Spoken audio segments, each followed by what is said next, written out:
할렐루야. 이 시간 예배를 위해서 다 같이 기도하겠습니다. 하나님이여, 나의 부르짖는 소리를 들어주소서. 내가 드리는 기도에 기울여 주소서. 내가 먼지 구덩이에서 주를 부릅니다. 내 심장이 떨려 힘이 없을 때 내가 주를 부릅니다. 나를 높은 바위 위에 옮겨다 주소서.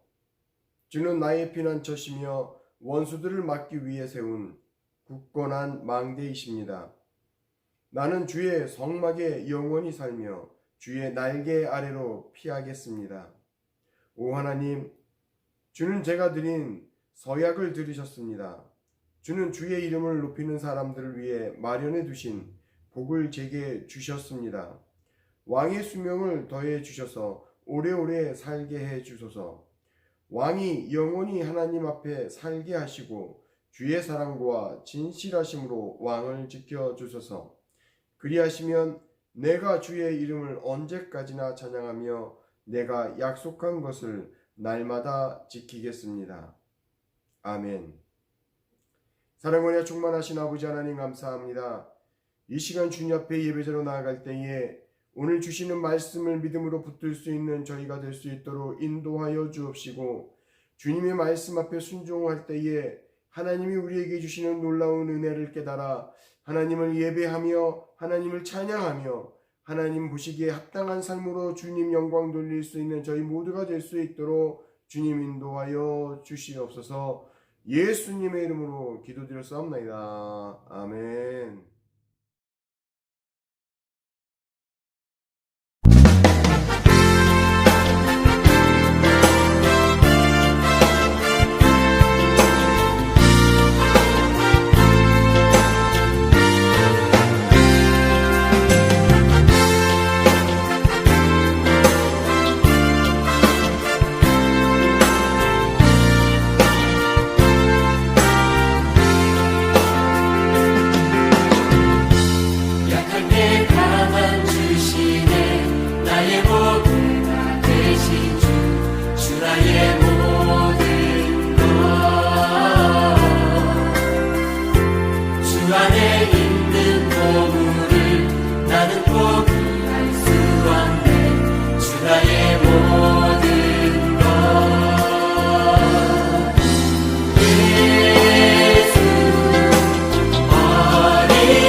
충만하게 하소서. 주님 앞에 내 영혼 드리라.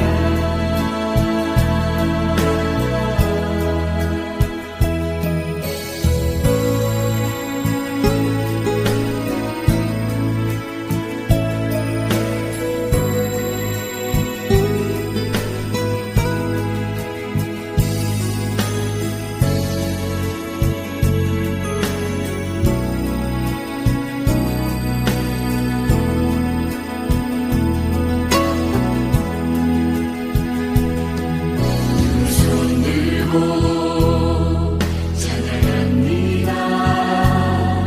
다시 오실 왕 여호와께 오직 주만이 나를 다스리네.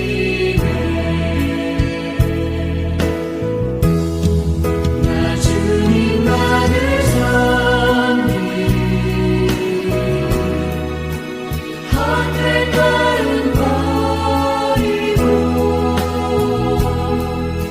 성령이여 내 영혼 충만하게 하소서. 주님 앞에 내 영혼 드리라.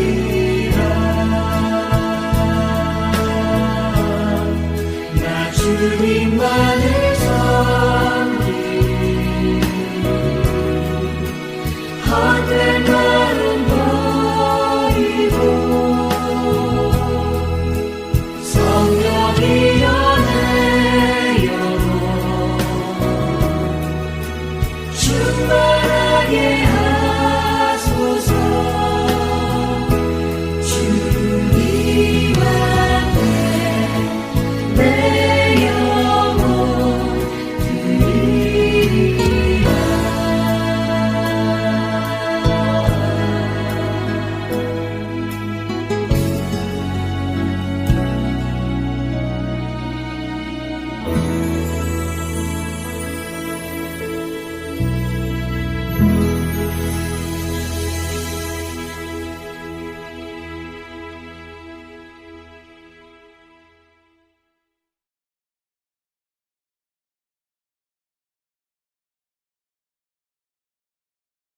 시편 128편. 여호와를 경외하는 사람은 누구나 그분의 길로 행하는 사람은 누구나 복이 있도다. 내가 내 손으로 수고한 것을 먹을 것이요 내가 행복해지고 잘되리라. 내 아내는 내 집안 곳곳에서 열매 맺은 포도나무 같겠고 내 자식들은 올리브 나무들처럼 내 식탁 주위에 둘러앉으리라. 여호와를 경외하는 사람은 이런 복을 받으리라. 여호와께서 시온에서 내게 복 주시리라. 너는 평생토록 예루살렘이 잘되는 것을 보리라. 내 자식의 자식들을 보기까지 하리라. 이스라엘의 평화가 있기를. 네, 할렐루야. 우리 좌우 옆 사람을 바라보면서 이렇게 인사했으면 좋겠습니다. 네, 사랑하고 축복합니다. 네, 사랑하고 축복합니다. 아멘. 오늘 말씀은요, 시편 128편 말씀을 가지고 오늘 하나님께서 저와 여러분에게 주시는 하나의 놀라운 은혜의 말씀을 같이 나누기를 원합니다. 제가 여러분을 위해서 시편 128편의 말씀을 봉독해 드리도록 하겠습니다. 여호와를 공경하고 두려워하는 자는 복 있는 사람입니다. 그분의 말씀대로 사는 자는 복 있는 사람입니다. 그는 수고의 열매를 먹게 될 것입니다. 복과 번영이 그의 것이 될 것입니다. 그의 아내는 열매 맺는 포도나무와 같을 것입니다. 그의 집안에 있는 포도나무와 같을 것입니다. 그의 식탁에 둘러앉은 그의 아이들은 올리브 나무의 새싹들과 같을 것입니다. 여호와를 공경하고 두려워하는 자들은 이처럼 복이 있는 사람입니다. 여호와께서 시온에서 그에게 복 주시기 바랍니다. 평생토록 복 주시기를 바랍니다. 그가 예루살렘의 번영을 볼 것입니다. 그가 살아서 그의 자손들을 보기 바랍니다. 이스라엘에게 평화가 있기를 바랍니다. 아멘. 네. 오늘 본문 말씀에 보면 5절, 6절 말씀에 이렇게 이야기하고 있습니다. 여호와께서 시온에서 그에게 복을 주시기 바랍니다. 평생토록 복 주시기를 바랍니다. 그가 예루살렘의 번영을 볼 것입니다. 그가 살아서 그의 자손들을 보기를 바랍니다. 이스라엘에게 평화가 있기를 바랍니다. 아멘. 오늘 본문 말씀에 있는 이 5절과 6절의 축복이 저와 여러분 모두에게 가득하기를 주님의 이름으로 축원합니다. 아멘. 그런데 오늘 시편 기자가 말하고 있는 이 5절과 6절의 이 놀라운 하나님의 축복을 얻기 위해서는 두 가지가 우리에게 반드시 필요하다고 시편 기자는 1절에서 이야기합니다. 그것이 무엇입니까? 여호와를 공경하고 두려워하는 사람은 복이 있다라고 말합니다. 어떤 사람이죠? 첫째로는 여호와를 공경하는 사람이고, 두 번째는 그의 길을 걷는 자, 그의 길을 따르는 자가 복이 있는 사람이다라고 말하고 있죠. 그렇다면 여기서 우리가 한번 같이 생각해 보아야 할 것이 하나 있습니다. 그것은 뭐냐면 여호와를 공경한다는 의미가 무엇인가? 그의 길을 걷는다라는 것이 무슨 의미인가 하는 것이죠. 사랑하는 성도 여러분, 여호와를 공경한다는 말은 무슨 말입니까? 영어 성경을 읽어보니 이렇게 기록되어 있습니다. Blessed is everyone who fears the Lord, who works in his way. 공경한다라는 것을 영어로 어떻게 번역되어 있죠? 네, 두려워한다. 하나님을 두려워하는 자, 하나님을 두려워하는 자가 하나님을 공경하는 자라고 표현되어 있습니다. 흔히 우리가 하나님에 대해서 이야기할 때 우리는 사랑의 하나님을 이야기하죠.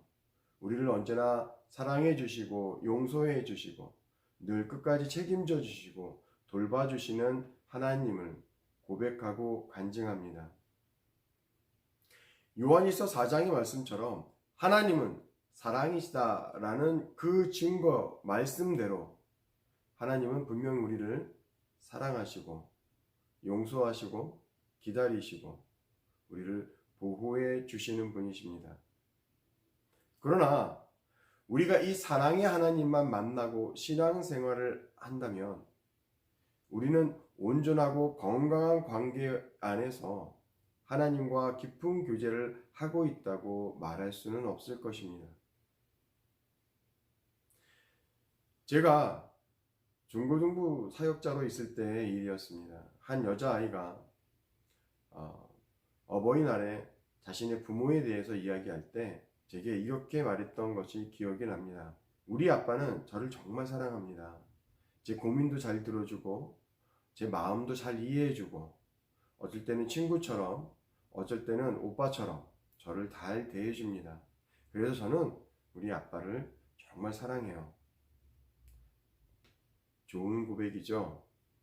아빠가 늘 이렇게 멀리 있는 사람처럼 또는 아빠가 권위주의에 물든 사람처럼 가까이 다가가지 못하고 가까이 교제하기에는 왠지 어려운 사람이라기보다는 친구와 같고 또는 동네 오빠와 같은 내 고민을 마음껏 얘기해주고 또 나에게 좋은 얘기를 해줄 수 있는 그런 가까운 관계의 아빠. 좋죠. 그런 관계로서 나아가는 것을 저도 권면해 드립니다. 그런데 며칠이 지나서 제가 아빠에게서 그 아이에 대한 이야기를 들은 적이 있습니다. 그 아빠는 그 아이에 대해서 이렇게 고백을 했어요. 성품이 착하고 발랄합니다. 그런데 요즘 사춘기라 그런지 정말 말을 안 들어요. 무슨 말이죠? 아이의 입장과 아빠의 입장은 서로 약간 다른 간격이 있다는 것을 우리는 발견할 수 있죠. 아빠를 사랑하지만 아빠와 때로는 친구 같고 아빠가 때로는 동네 오빠처럼 자신의 고민을 들어주고 자신도 가까이 갈 수 있는 존재로서 아빠를 사랑하고 좋아합니다. 그러나 아빠를 너무 사랑하고 좋아하는 나머지 아빠의 말에 대해서, 아빠의 교훈과 권면에 대해서는 그렇게 무겁게 받아들이지 않는 이 아이의 모습을 우리는 발견할 수 있죠. 이러한 관계를 우리는 건강하게 세워져 가고 있는 관계라고만은 말할 수 없을 것입니다. 때로는 아빠가 친구 같고 때로는 동네 오빠와 같을 때도 있겠지만 때로는 아빠로서의 위치에서 자녀를 훈계하고 권면할 때 그것을 무겁게 받아들일 줄 아는, 그것을 어렵고 두렵게 받아들일 줄도 아는 그런 지혜가 함께 주어진다면 그 딸과 아빠의 관계는 가장 이상적이고 또 가장 건강한 관계로 세워져 가고 있다고 말할 수 있을 것입니다. 우리의 신앙생활도 이와 같습니다. 우리가 요한일서에 사랑의 하나님의 그 고백만을 가지고 신앙생활을 한다면 우리는 때로는 하나님이 나의 친구와 같이 또는 내가 가까이 의지할 수 있는 동네 오빠와 같이 우리가 하나님을 깊이 만날 수 있고 가까이 만날 수 있겠지만 반면에 하나님이 나를 향하여 권면의 말씀과 훈계의 말씀과 교훈의 말씀을 주실 때 우리는 어쩌면 그 말씀을 무겁게 두렵고 떨림으로 받아들이지 못하는 그러한 신앙생활로 하나님 앞에 서 있을 수 있다라는 것을 우리는 기억해야 할 것입니다. 그러므로 오늘 시편 기자는 128편 1절 말씀에서 하나님이 주시는 그 진실한 놀라운 복을 얻기 위해서는 사랑의 하나님과 더불어 우리를 훈계하시고 우리를 교훈하시는 그 하나님을 두려워할 줄도 알아야 하는 그런 신앙생활을 하는 것이 우리가 건강한 신앙생활을 할 수 있다는 것을 말해주고 있다고 할 것입니다. 사랑하는 성도 여러분, 하나님을 얼마나 사랑하십니까? 또한 하나님을 얼마나 두려워하십니까? 우리가 참으로 하나님을 경외한다는 것은 때로는 깊이 있게 하나님을 사랑하지만 때로는 깊이 있게 하나님을 두려워할 줄도 아는, 그래서 그 말씀의 무게와 그 말씀의 능력을 우리가 두렵고 떨리는 마음으로 받아들이고 마음에 새기는 그런 지혜가 주어져야 할 것입니다. 두 번째는 오늘 시편 기자는 128편 말씀에서 그의 길을 따르는 자가 하나님이 주시는 이와 같은 놀라운 복을 받을 수 있다라고 말씀하고 있습니다. 그렇다면 그의 길은 어떤 길일까요? 요한복음 14장의 말씀을 보면 예수님과 제자들의 대화가 기록되어 있습니다. 예수님께서는 제자들에게 이렇게 말씀하셨습니다. 너희는 마음에 근심하지 마라. 하나님을 믿고 또 나를 믿어라. 내가 가서 너희를 위해 한 장소를 마련한 뒤에 다시 와서 너희를 데려다가 내가 있는 곳에 너희도 있게 하겠다. 너희는 내가 가는 그곳으로 가는 길을 알고 있다. 예수님께서는 제자들에게 내가 가는 길을 너희들은 이미 알고 있다라고 말씀하셨습니다. 그런데 예수님의 이 이야기를 들은 도마는 이렇게 예수님 앞에 고백합니다. 주님이 어디로 가시는지 알지 못하는데 저희가 그 길을 어떻게 알겠습니까? 그때 예수님께서 도마에게 이렇게 대답하시죠. 내가 바로 그 길이요, 진리요, 생명이다. 나를 통하지 않고는 아버지께로 올 사람이 없다. 너희가 진정 나를 안다면 내 아버지도 알았을 것이다. 이제 너희는 그분을 알았고 또 그분을 보았다. 아멘. 오늘 말씀에 예수님 분명 우리에게 내가 그 길이요, 진리요, 생명이라고 말씀하셨습니다. 그리고 이미 나를 본 자는 하나님을 보았다고 말씀하셨습니다. 하나님의 놀라운 복을 얻기 위해서 그의 길을 따르는 자, 즉 예수님의 길을 따르는 삶을 사는 것이 우리가 하나님이 주시는 놀라운 은혜의 복을 사는 것일 것입니다. 그런데 오늘 예수님께서는 예수님 자체가 곧 길이요 진리요 생명이다. 이미 나는 하나님과 함께 하고 있고 그렇기 때문에 나를 본 자는 이미 하나님을 본 것과 같다라고 말씀하셨습니다. 이 말씀의 의미는 이미 예수님은 일평생 지금 하나님과 동행하는 삶을 살고 있고 그분이 원하는 뜻에 합당한 순종의 삶을 살고 있음을 제자들에게 이야기하고 있는 것입니다. 그리고 15절에서 이렇게 이야기합니다. 너희가 나를 사랑하면 내 계명을 지켜라. 내가 아버지께 구하겠고 그분은 너희와 영원히 함께 있는 다른 보혜사를 보내주실 것이다. 아멘. 너희가 나를 정말 사랑한다면 너희들은 나의 계명을 지켜라. 무슨 말씀입니까? 내가 너희들과 함께 동거하고 함께 먹고 함께 자는 동안에 너희에게 가르쳤던 그 모든 것들을 너희들은 순종하라 라는 말씀이시죠.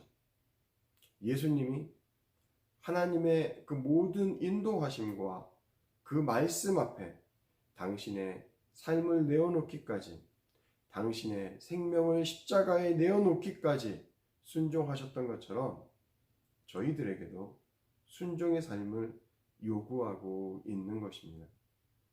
사랑하는 성도 여러분, 선교지에 가면 많은 어려움과 고난이 있습니다.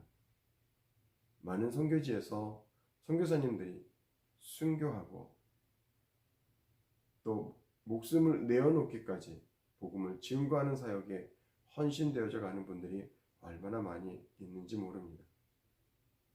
저희 부모님도 25년 동안 과테말라라는 땅에서 선교를 하셨습니다. 그리고 그 과정 가운데 순교를 당할 뻔한 경험도 겪으셨습니다. 그때 저희 아버님이 한 고백이 이거였습니다. 막상 순교해야 되는 그 순간에 올 때 두렵기보다는 평안하였다. 내 마음이 하나님 앞에 이미 준비되어져 있었다. 어떻게 보면 순교는 어려운 가운데 순간적인 결단만 있으면 할 수 있을 것인지도 모르겠습니다. 그러나 우리가 일평생 살아가면서 살아가는 그 모든 시간들 속에 하나님의 말씀을 우리가 가벼이 여기지 않고 그 말씀 한 구절 한 구절을 우리가 무겁게 받아들이고 그것을 진리로 나의 영원한 생명으로 순종하는 삶을 살아내는 것, 그건 역시 순교하는 것만큼 그렇게 만만한 삶은 아닐 것입니다. 저에게 있어서 어쩌면 우리 아버님의 고백처럼 하나님이 주시는 평안 가운데 순교는 할 수 있을지 모르겠지만 평생 살아가면서 하나님의 이 말씀을 내가 놓치지 않고 그 모든 말씀 앞에 순종하기를 결단하며 그 삶을 살아내는 것, 어쩌면 저에게는 그것이 더 가장 큰 어려움이고 시험이 될지도 모르겠습니다. 사랑하는 성도 여러분, 오늘 시편 기자의 말씀처럼 하나님을 경외하는 자, 그분의 말씀을 가볍게 여기지 않고 두렵고 떨림으로 받아들이고 그 말씀에 순종하는 자, 그의 길을 걷는 자, 예수님과 같이 늘 하나님과 동행하고 하나님이 예수님 안에 계시고 예수님이 하나님 안에 거하심으로 일평생 하나님과 동행하며 그분의 인도함 속에 순종의 삶을 살아내셨던 것처럼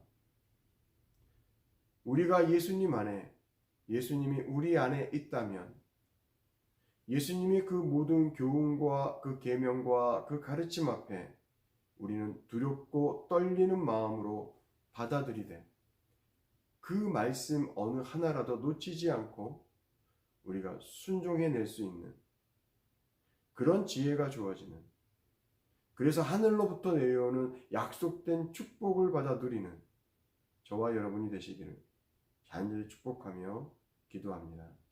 다 같이 기도하겠습니다. 사랑만을 충만하신 아버지 하나님 감사합니다. 오늘 또 시편 말씀을 가지고 우리를 새롭게 인도하여 주시니 감사드립니다. 하나님, 우리가 하나님을 예배한다고 하고 우리가 하나님을 높여드린다고 하지만 하나님, 우리가 얼마나 하나님을 경외하고 있으며 우리가 얼마나 주의 길을 따라 걷고 있습니까? 우리가 얼마나 하나님을 두려워하고 있으며 또 얼마나 하나님을 깊이 있게 사랑하고 있습니까? 하나님, 우리가 정말 하나님을 사랑한다면 하나님의 주시는 그 놀라운 교훈과 말씀과 계명 앞에 우리가 두렵고 떨리는 마음으로 어느 것 하나라도 놓치지 아니하고 순종으로 하나님 앞에 나아갈 수 있는 그런 힘과 능력이 주어지는 저희 모두가 되게 하여 주옵소서. 감사드리고 예수님의 이름으로 기도드렸사옵나이다. 아멘.